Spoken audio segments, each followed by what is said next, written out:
All right, here we go. OverDrive off and running. TSN 1050 on the TSN app, your home smart speaker up on TSN 4. Bryan Hayes, Dog, Jeff O'Neill, Struddy may or may not join us later this afternoon. We'll see what happens. Some technical difficulties, but we'll see if he's available or not. I need to get on the Jiffy app here and get the Strud muffins going, man. Get that oven heated Maybe up. if you heat up the oven, the scent of the Strud muffins will vaporize out to Edmonton, and that'll wake up his signal. I like it. We'll see. We're hoping that we can connect with Strud because we got a lot to get to today. We got a lot of big games in the NHL tonight, right? Big night on TSN because the Leafs are on TSN tonight. You got the Sens, you got the Habs, you got the fight for the President's Trophy out in Winnipeg. You see your boy Ovi getting off the plane or on the plane yesterday with Subway and hot Cheetos. That was the bag of chips of choice for Alex Ovechkin. Hot Cheetos and a 12-inch, a foot long. Like any other kind of athlete, they're like, if I'm going to get Subway, it's going to be the 6-incher. Yeah. I think he goes foot long, double meat. Yeah, double cheese. I'll bet you he hits every possible cheese item on that route all the way up to the cashier. Dude, when I was Monster Mode, yeah. Double meat, cold cut combo, double cheese, double hot pepper, and double mayo and mustard. Right. And you just sit down and enjoy 15 minutes of pleasure. Yeah. And you know it's obviously it's going to be white bread, but it might be seasoned just to add a little something. Dude, I'll go it. Italian cheddar. I would too. Yeah, that's and a go-to. The one thing that is just mandatory. This is full Monster days.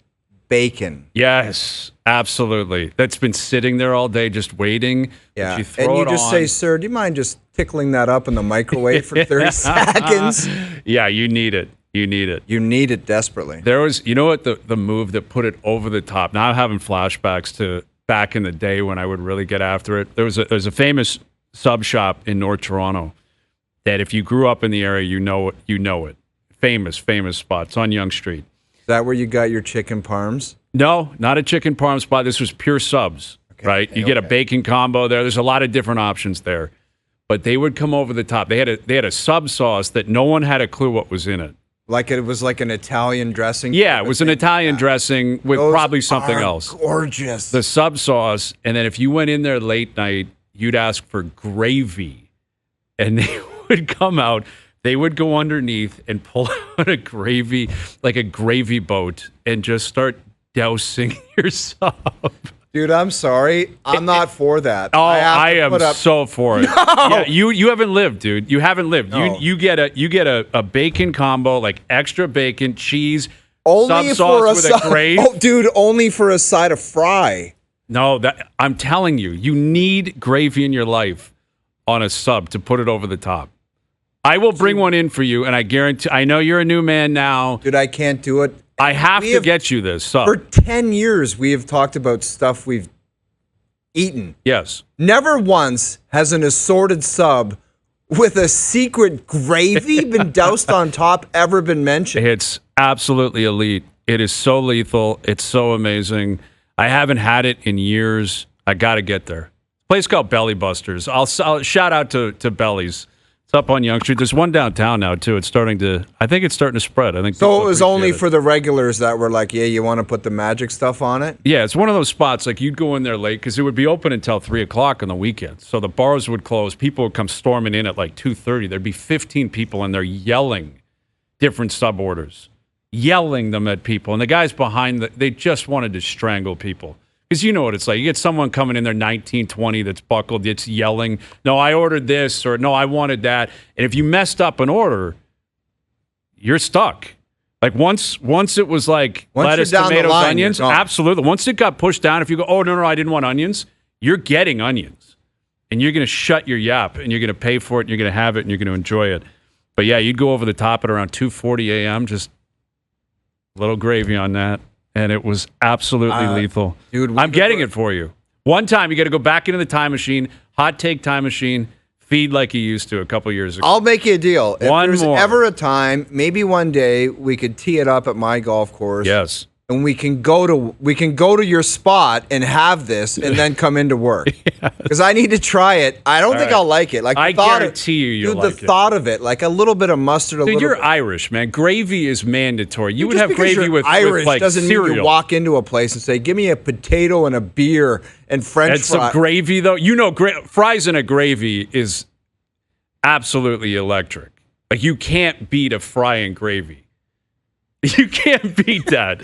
Like, especially if you're hungover, you're not feeling that well, if you've had a big night. Again, this is a lifestyle that is well beyond us. We've aged, and Dude, I think will aged say, beautifully. my brother and my dad, whenever we had like roast beef dinner, they would grab pieces of bread, put the roast beef on the bread, and the gravy. Oh, yeah. And it was just. Oh, yeah. Very How much liberal. gravy can I put on this? Very liberal with the gravy.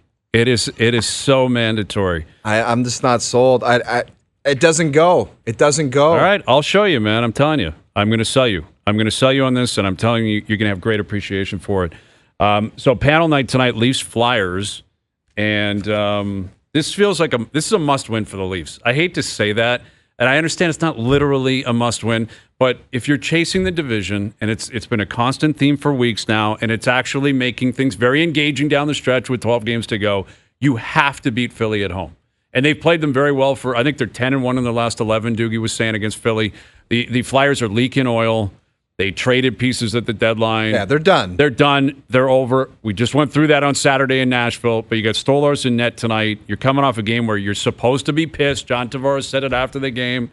Let's see a pissed effort tonight. I go back and forth with this daily Hayes where, I mean, I'm almost just for them winning the division to get a different opponent for something different other than Boston, other than Florida, other than Tampa.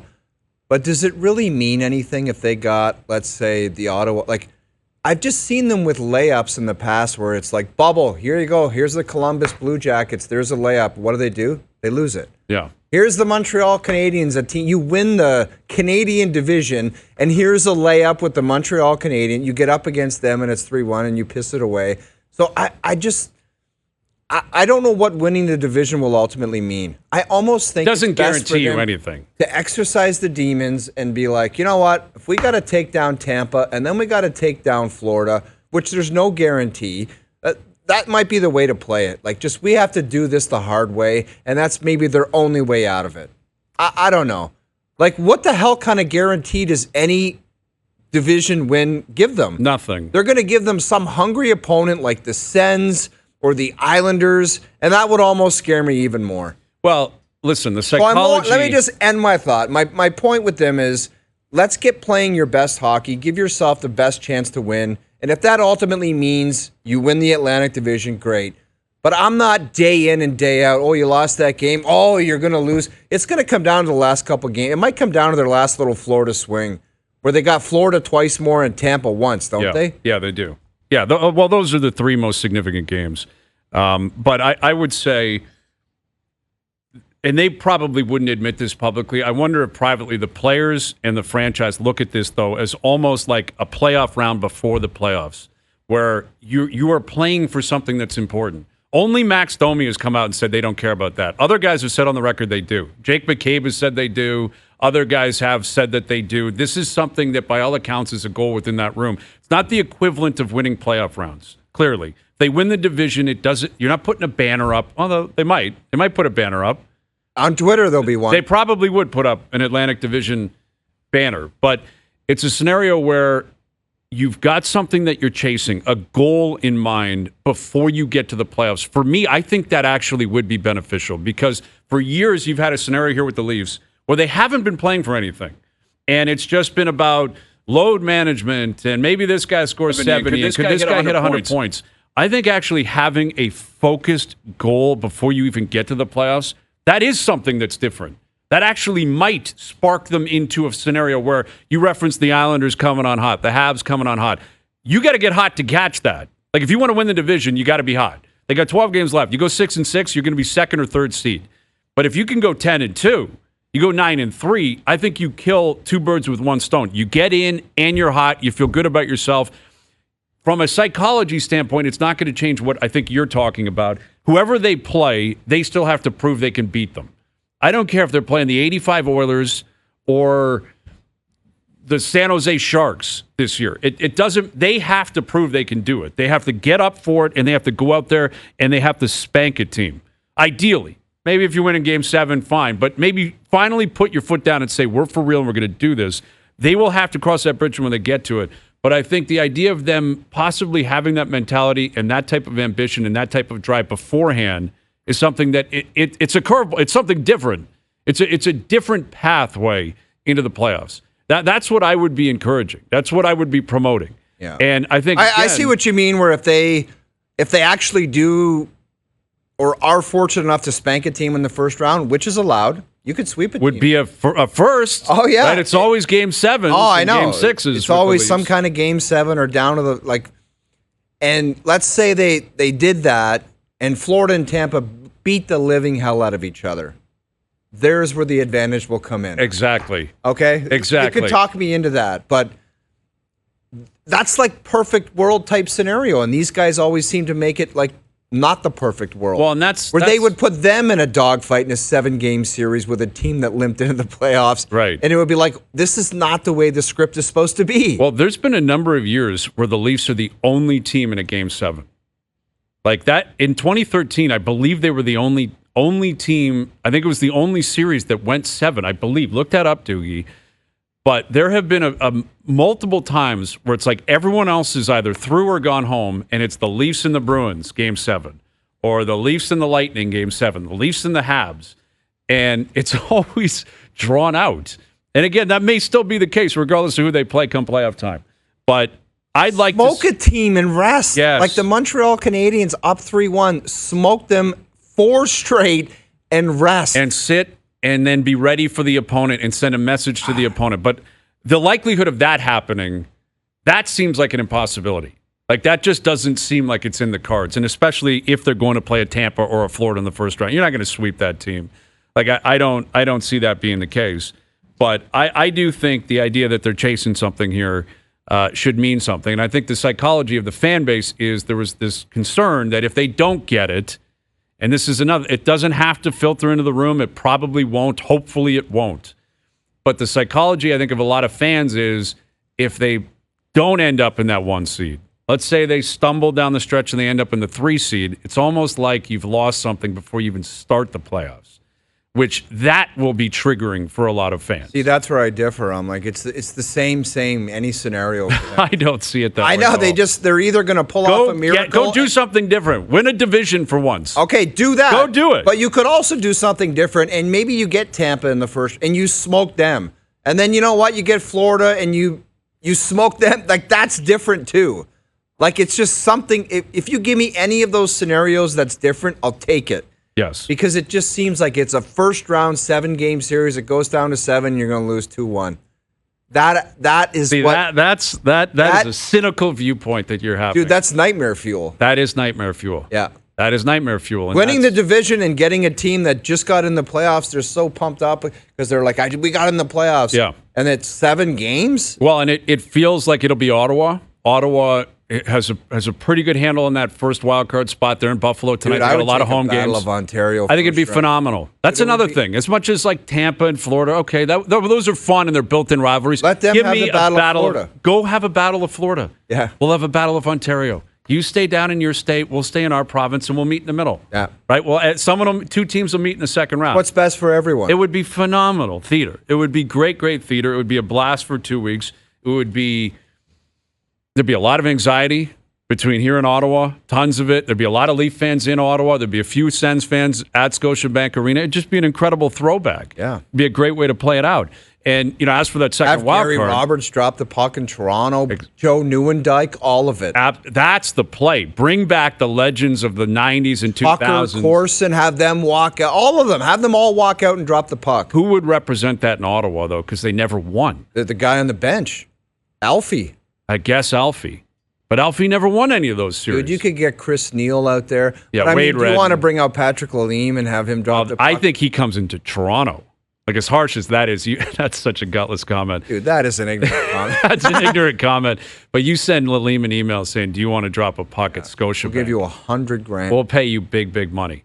We want you at Scotiabank Arena dropping the puck. Yeah. That's the play. All right, we'll come back with Struddy. We're going to have James Duthie join us around the table ahead of the game tonight.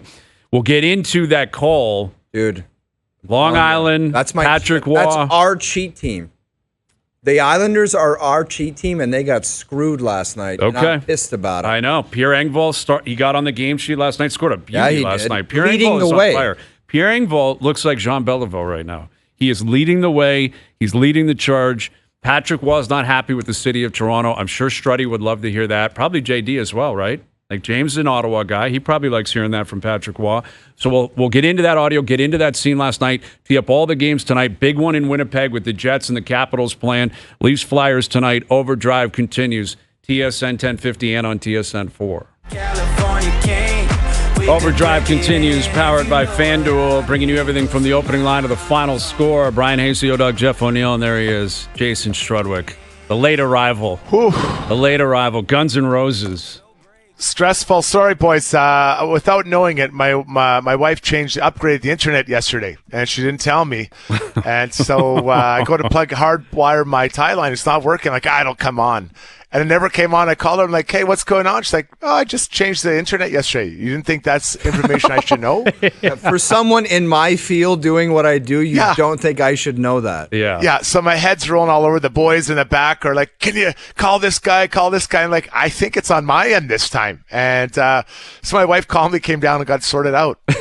Okay, well, I guess thanks to her for stepping up right afterwards. A little bit late to the party, but yeah, just 100%. Just a text, right? Like a text. I agree. Just a little message. Hey, just FYI, things are changing around here. You might want to know that. Struddy, I got a question Seems reasonable. for you.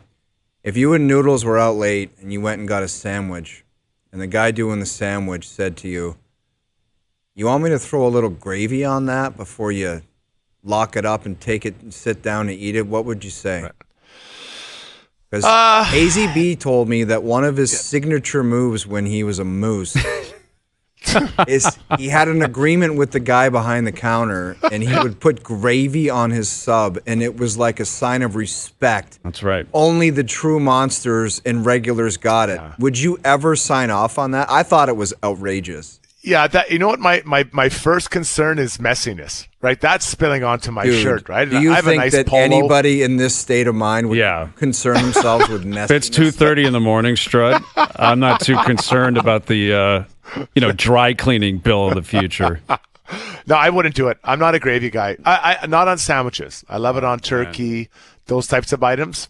Unless it's a beef dip. If it's a beef dip, I'm taking, but I'm not going directly on it. That's a nightmare to keep clean, Hazy. Yeah. You guys are lost, man. I'm disappointed in both of you. I am. I'm disappointed in both of you. I had you pegged, though, as a gravy guy. Dude, I told you, all of these conversations we've had over the last 10 years, and you can't drop that on me on air. Well, I've never heard anything like it. It's a thing. It's a part of my past, right? Like it's deep into the I know, but we've shared everything. Dude, we know stuff about each other that is insane, but you've never dropped the gravy on me. All right. I'm gonna enlighten you. One of these days, Duthie will be in here momentarily. Right. JD's too healthy. He probably would. He would be against it. But anyway, good to see you, Strud. We got a lot going on tonight. I'm sure. I want to play this Patrick Waugh clip. We'll get to Duthie in a moment. You guys can give your commentaries on the call last night. Columbus ends up winning.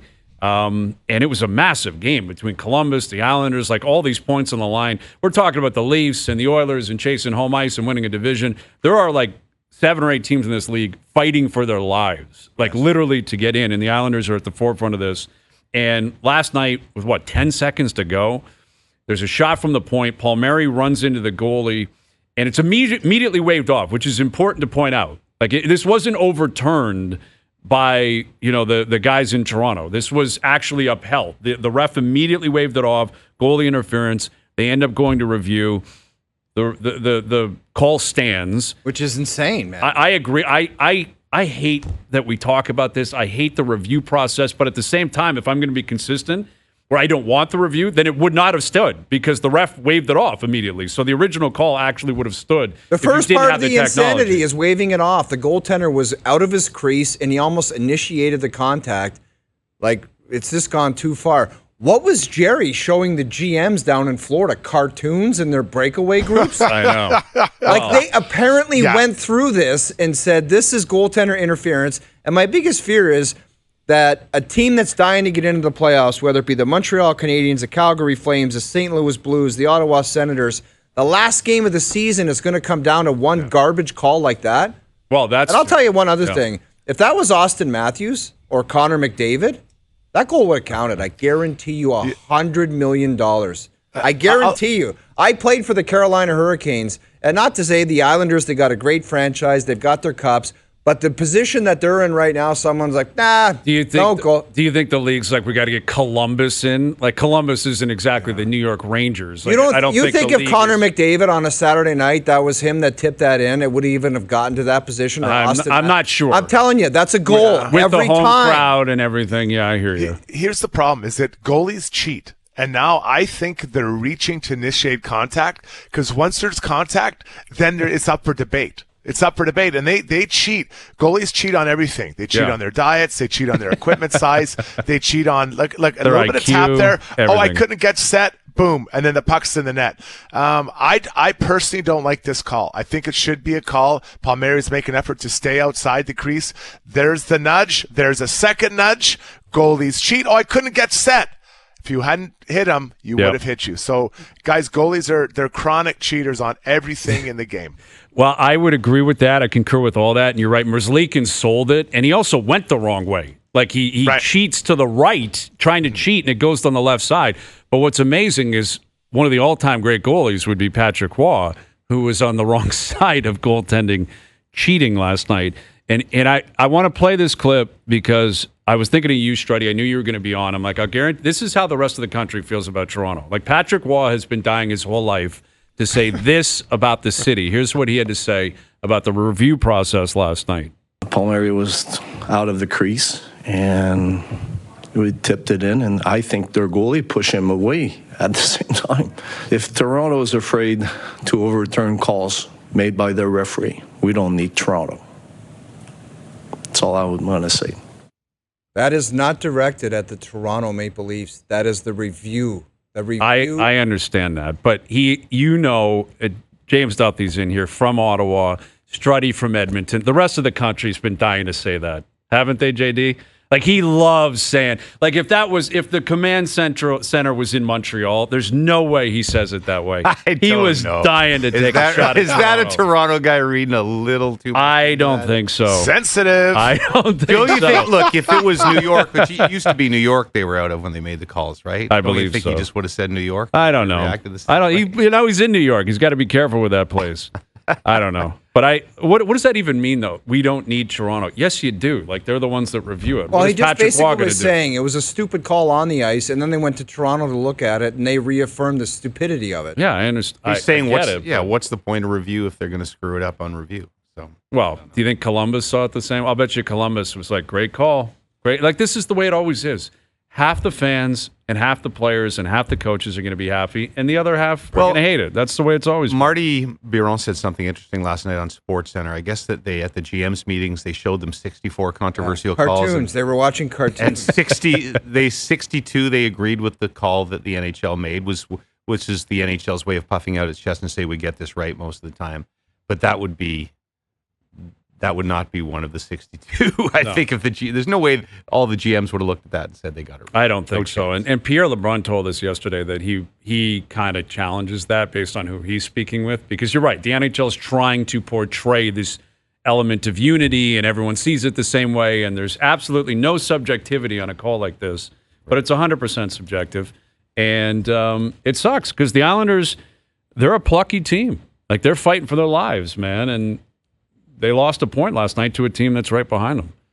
So what's your read? I guess we can go around the table on this because you got Montreal in action. They got St. Louis tonight. That's a big, big game. Daily we come in here and we readdress who we think is going to make it as a wild card team. I think Ottawa feels pretty locked in. I think that, I listened to you guys doing your little happiness scale last night. I think you're basically right with your list, Hazy B. Mm-hmm. But Ottawa's the more nervous franchise just because, that team, if you look at their season, the second half, it's like 5 wins in a row, 6 losses in a row.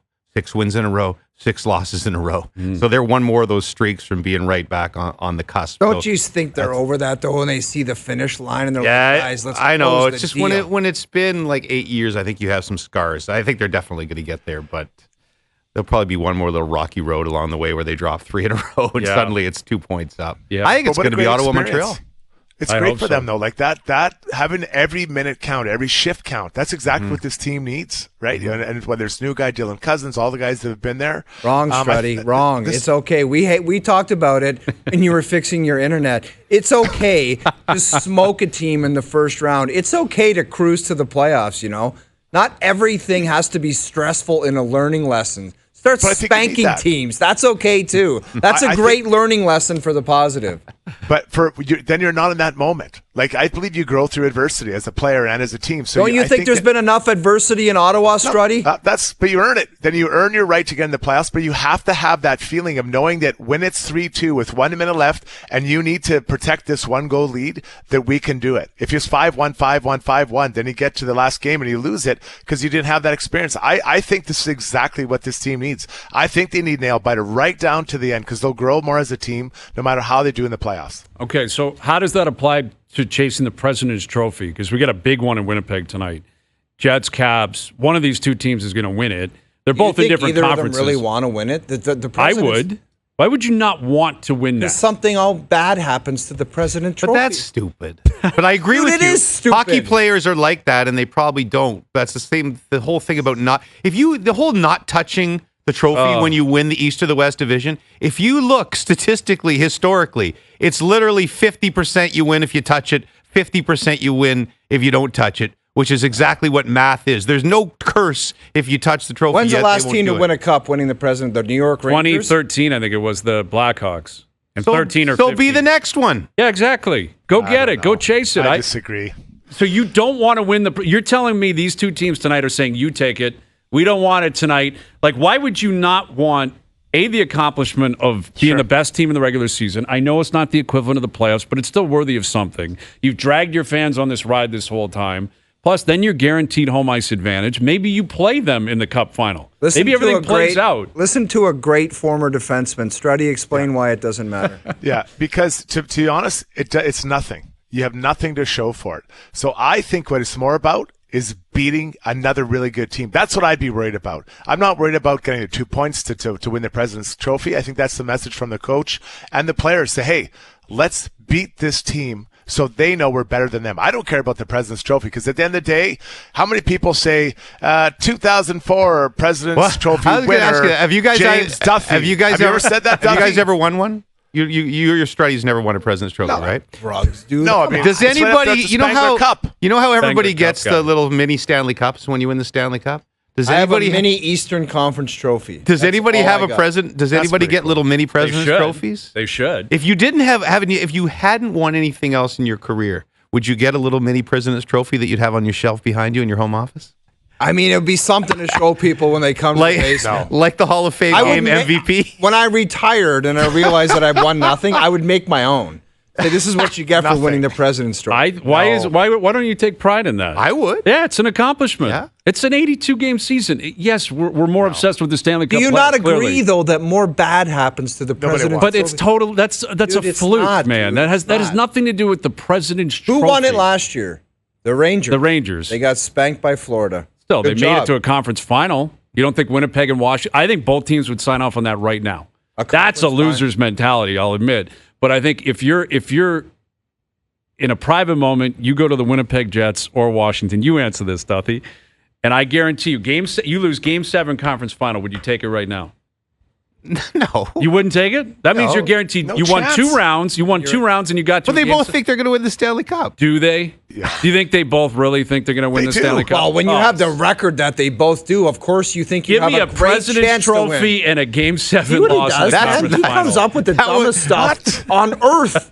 Maybe some fans would take that. Yes. No, But what if the Leafs never win? But if you're a player, and I was never a player, but wouldn't you guys rather be instead of going that deep, wouldn't you just rather get knocked out if you're going to lose the conference final? If you're not going to at least go to the Stanley Cup final. At least when you get to the conference final, you're bluffing it a little bit. Yeah, you're accomplished something. Like you're going to get a mini conference finalist trophy. Yeah, if there's such thing. Hey, listen, in like Washington won a cup 7-8 years ago, so it's I guess they've raised the bar a little bit. Winnipeg, you get to a conference final, you're an all-time great Jets team. Like if they win the President's Trophy and get to a conference final. They did that one year. They did that against Vegas in 18 or whatever. Actually, that was the year Washington won the Cup. Yeah. That was the year it would have been Winnipeg, Washington in the Stanley Cup final. That was the year that we went there for those couple of those games. That must have been insanity. Yeah, and it was Vegas. Vegas, I don't think didn't get any respect right the entire season. Basically, every round, everybody thought kind of what people are talking about Washington this year. They never been there before. Vegas is going to be fodder. And I think Winnipeg thought they were going to the Stanley Cup final, and Vegas beat them in 5, I think, maybe, to get to the Cup finals. So, yeah. But look, what do you think the Jets are worried about? Winning the President's Trophy or not being the team we saw in the first round last year? Well, obviously, but why can't you have both, though? That's my point. Why do you only have to pick one lane? Why can't you win the President's Trophy and also then be in a position where you think you can pounce come playoff time? Why can't you do both? It's about the process, right? It's about playing well, getting your game in order, then the byproducts winning the President's Trophy. Yeah, but you don't mind. Exactly. You don't mind it as a byproduct. You're not one of these guys saying, "I don't want to win because it's a jinx because nobody wins it," right?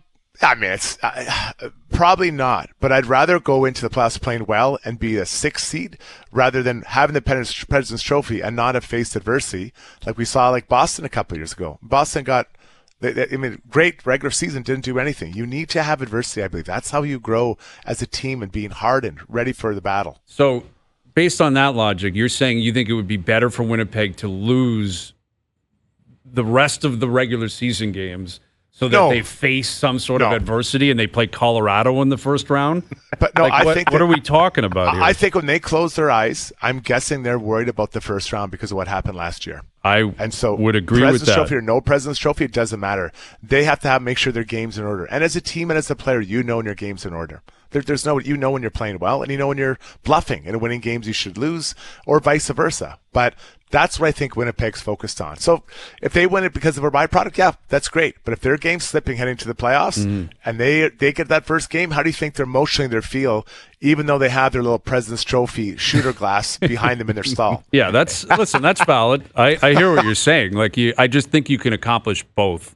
Hazy B, what would you be more afraid of? What would you be more nervous about first night of Toronto's Stanley Cup playoffs? Dude, we already talked about it. We're afraid of everything. Game 1 versus Tampa, Game 1 versus Ottawa. Where's I'll Hazy tell you, I more answer nervous? for him before he goes. He is deathly afraid of Ottawa. You know why? Because if the Leafs play Ottawa in the first round and they go down in flames in 7 games, doesn't matter the amount of games, he has already said on this show that will be the King Daddy topper and the worst of all. Correct? Yeah. That's the correct answer. Ottawa has no pressure. Ottawa. Well, Ottawa have no pressure. They have no pressure, but also, listen, the Maple Leafs and Leaf fans have very, very few things where they can hang it over a different opponent or a different fan base. The one thing they own is the Battle of Ontario. It's the one thing. Like they don't own playoff-wise, yes. Yeah. Yes, playoff-wise. They have a Battle of Ontario trophy in their case. That's what they have. They have a Battle of Ontario where they are literally perfect when they meet Ottawa in the playoffs. Would you get a mini division champion trophy if they prevailed in the division and went out in the first round? I would promote the idea of a banner raising next year. I would promote. Well, they've only won, what is it, 3 in 84 years? Yeah, they've never won anything. Yeah. They never win any division. So I do think, like we had that chat earlier, like we're talking about Winnipeg and Washington. I think the Leafs chasing first. I don't know where you stand on that, Strud, but I think it's very important. It's not the end of the world, but I think it actually speaks to what you're talking about here because you're chasing Florida, you're chasing or you're with them. You're not even chasing them. You're all basically in the starters line with 11 to 12 games to go between the 3 teams. Who can be the hottest down the stretch is going to get that first seed. Mm-hmm. So that's what I'm talking about, like kind of killing 2 birds with 1 stone. You get red hot down the stretch, perform well. You probably got to beat those teams. They play Florida twice and Tampa once. You win those games and you end up with the first seed. That's something very fresh for the Maple Leafs and very different in terms of and their no matter mentality how going in. scared you would be because of the possible outcome, it's still a better. And even though Ottawa's Absolutely. been a tough matchup on the Leafs, Yes. you still want them over Tampa All day. or Florida. Yes. I mean, based on the matchup, based on playoff experience, Ottawa doesn't have a ton of it. You know, the Leafs would be in a driver's seat. It's the truth. I mean, the Leafs would be expected to win. I think you also They'd be want expected to win that Olmark series. over Vasilevsky or Bobrovsky. Yes. He can be awesome, Yeah. but he's also like one night he's great, one night he's awful. Yeah. But none of those are easy, though. No, None they're of those not. are. No, they're not. That's. But I think I think the difference between the Leafs and let's say the Jets is that the Jets get first place. That's great. It's a good thing. I think the Leafs need it, so they maybe don't have to battle quite as hard to get through those first two rounds. I would agree with different. that. I agree with that. I think most people would. Do you think Hellebuck how big is this game for him tonight in terms of chasing the Hart Trophy? In other words, big platform game, spotlight, Ovi's in town, Draisaitl's hurt. Doesn't sound like Leon's going to play all week. Like Draisaitl's probably going to miss 6-7 games down the stretch. You're saying like Hellebuck goes on a heater here the next 2 weeks, he could lock it up? Yeah, like in a big one tonight. You stone Ovi, you win tonight 2-1, 3-1. He plays great. It feels to me like it's a big, big moment for him. You see it the same way? Yeah. I mean, I hadn't really even thought of the Hart. Who the odds makers have Draisaitl favored right now, I or think it's Hellebuck now. Like his Draisaitl's injuries kind of taking him out of it. I have to an McKinnon, extent. I don't know why he is like it. The guy's so good every night, and people are like, "Nah, you won it last year. Sorry." I'm generally biased against goalies for the Hart, which I shouldn't be, but I don't know. It has to be a special season. I think Hellebuck would qualify here. Like the time that Theodore beat Iginla? Yeah. Don't ask Noodles about that. Yeah, that's a hard that one. was a travesty. It really Better was. hair for sure. It wasn't a hair contest, though, right? No, it wasn't. Because Theodore's hair was No, but then he got phenomenal. busted for the Propecia. He was taking And it was a performance enhancing thing, but it was the hair thing, and that was the most shocking thing ever. It was goofy. You're right, man. You I know? forgot about that. That was story. the most shocking scandal in hockey history. The guy with the best hair in the league Yeah. was popping the pro. It was like God, I'm shocked you never got busted for that. Well, me and Hayes went to Turkey and just got the full. that's the move, man. We heard there's some guy in Calgary, world renowned, and apparently Strud. Yeah. You're getting pushed down to Calgary or what? Like, are you gonna there's take some the jump discussion. or? Okay. I remember I looked at Propecia, but a friend of mine, Brian Berard, used it, and his hair felt like straw. And I love how he said, you run used your his hands name. through my hair. So I did, and it felt like straw. And I was like, I'm not doing it. I'd rather go bald than have straw hair. Okay.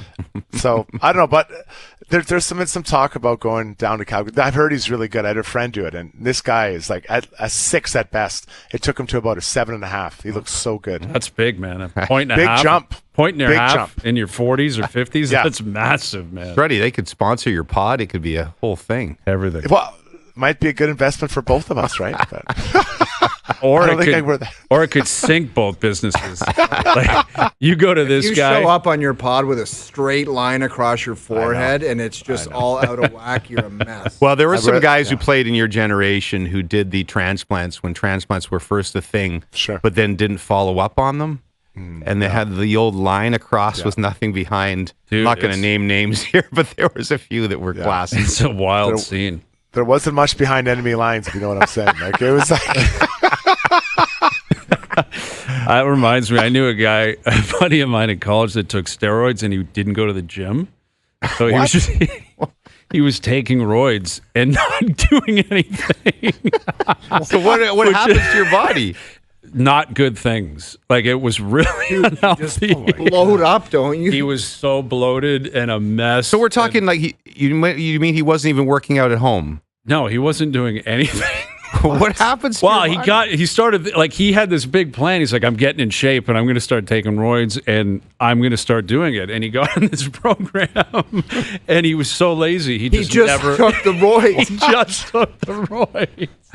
Did you get like man boobs or what? Yeah, what would it you was, get? it started to really, it was like a deformation that was really uncomfortable. Like there was some weird stuff going, not like crazy, but like acne and all, like all the bad signs of roids without any of the benefits. without the body. Yeah, without the body. Because, like, the benefit is, all right, you're going to actually work through it and you go to the gym and you can Sure. be there for hours and you recover quickly. Of course. This guy was just basically taking roids and then boozing and smoking weed every night and doing nothing. Where is he today? It's a great question. I haven't heard from him in a while. Let's get an update. Get him on I line. got to Yeah. get an we'd update love on to that hear guy. it. I'll find out what his story is. Watch him be jacked. He's probably like an influencer. See that influencer that's going viral this week because he wakes up at 3:30 in the morning and then he wraps up his day. He eats a banana and then puts the banana peel on his face as some sort of, I don't know what the purpose of that, Doogie. Maybe you can look up details on it. That it's good for your skin? I guess it's good for your skin. And I don't know if nice skin. Yeah, he actually did have really nice skin. And then he noticed goes it. to the gym at 4 a.m. Is that the same guy? That's just his routine. Yes, former football player. I think he gets up, he's jacked, he does like an ice bath. I at would try 3:30. the banana wipe, though. Yeah. Oh. Yeah, I guess. Skip the rest, Duthie? Yeah, I won't do anything else, but I will wipe the banana all over the place if you need me to. Exactly. No gym, no ice bath, but banana peels on your face. I'm That's going to try something. that. I'll come in next week and see how it looks. Okay. There we go. Let's Love do it. it. Let's do a Do I test have to run. do it on a constant basis, like daily wipe I the get that inside of the impression. banana peel or the skin of the banana peel? I'm not sure, actually. Probably the inside because thought it the was the skin you could inside. do it while Yeah. the banana's still Inside. peeled. Inside. You got to eat the banana. That's That's not a problem. apparently that's imperative. Okay, All right, let us know. Keep us up to date on how that's going. I will. All right, JD, what do we got? A quiz tonight? We got the panel. We got everything. covered. Yeah, we got a lot of games on TSN tonight. Yeah, it's like all the regionals all over the place. What studio is everyone going to be? We're in the Big Six. Okay. We only do the big one. and I won't show up if it's not the big studio. You guys are mandatory Studio 6. Furious if we have to relocate. We get so angry when the CFL kicks us out sometimes. We literally do you know who we are Yeah. and what games we are doing. To each other. And then Dunnigan. And then just- Kate Burness looks at me and says, "Get the hell out of my studio." And I just put my tail between my legs and leave because No one she's messes powerful. with Kate. No one messes with Kate. Crushing it. Madness, the whole nine. She's on all the time. Looks great. Sounds great. Everything's coming together. All right, Studio 6 tonight. We'll catch you then. Thank you. Leafs Flyers. There he is, James Duthie. All right, we got Mike Johnson, who's got the call tonight. MJ coming up in about 20 minutes. Confirm or deny later this afternoon. Overdrive continues. TSN 1050 and on TSN 4.